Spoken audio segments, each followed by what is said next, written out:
here is what I have to start separating those tomatoes and teasing those seedlings, teasing those roots, make sure that we don't damage them very much.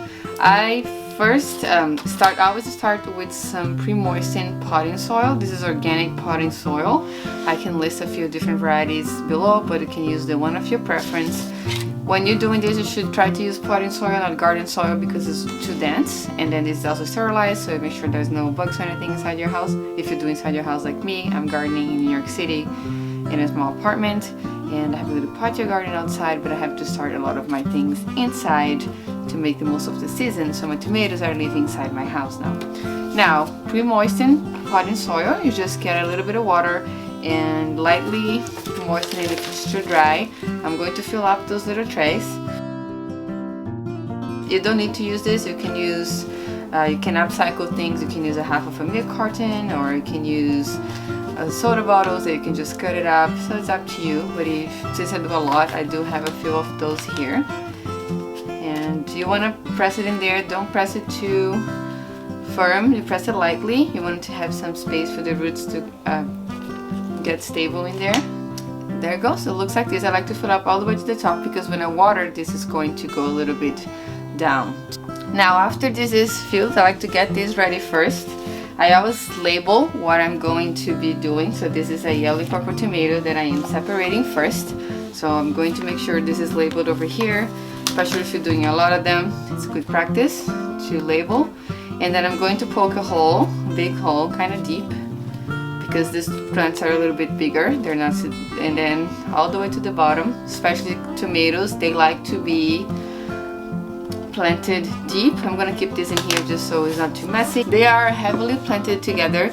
You can put some multiple seeds here to save space. That's what I did this, and then I ended up with maybe 6 or 7 seedlings per tray. Now I'm going to separate them all.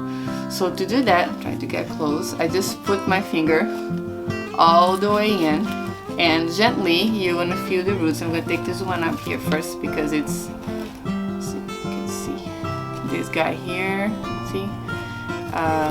Gently putting my fingers around it. There we go. And then I'm going to try to pull. Tomatoes are pretty forgiving. If you can pull with as much roots as you can, that will help them. But they have all those little hairs in here too on the stems. These little hairs, they will form roots, so if you by accident pull them a little bit too hard, don't worry, tomatoes are forgiving.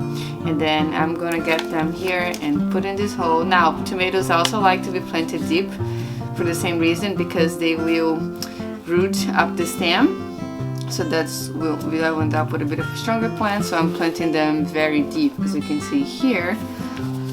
To show you one more time, so let me try to get closer this time. Okay, I'm gonna get in there with my fingers and I'm pulling it up. I can use my other finger to help. When they're very close, you'll feel that stirring a little bit, but do your best to gently pull them. There we go. See, there's some roots in here. That's good. Tomatoes. One second, I'll put this down so you can see actually the plant. Here we go. Oops. So then we get this guy. I'm gonna put in this hole. Planting deep is totally fine. And here we go. Super easy. So I've done this with beets, with bok choy, with lettuces, all kinds of seedlings. Obviously, some of them can be more sensitive than others. Tomatoes are a bit more resilient. Basil also can stand a little bit of root damage. Peppers, I have some peppers in here too that I can try to show you.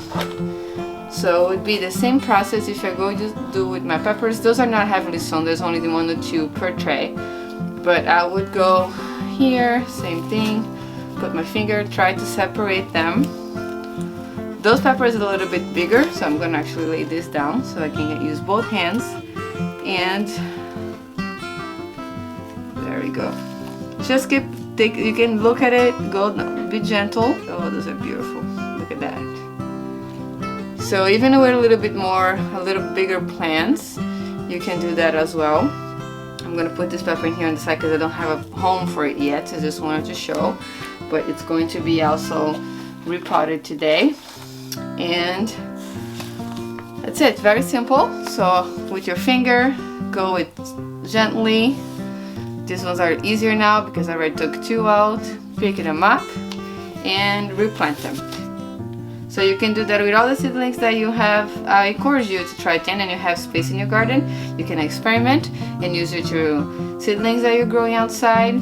Once things warm up and you have a lot of things growing, if you get volunteers, which means some seeds that maybe fell in there from last year and then they're coming back this year.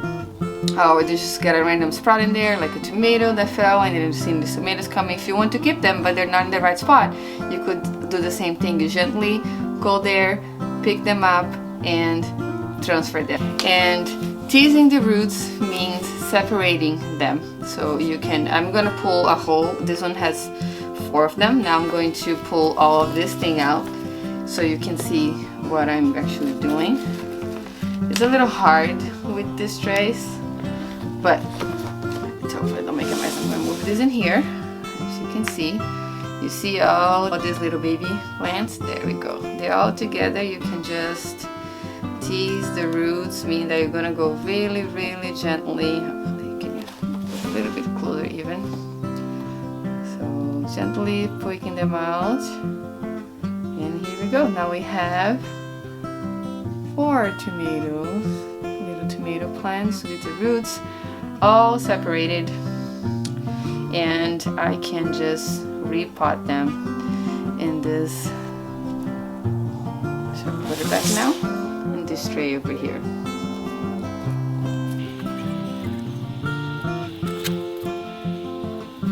You can even cover it with a bit more soil if it doesn't look even after you pull them.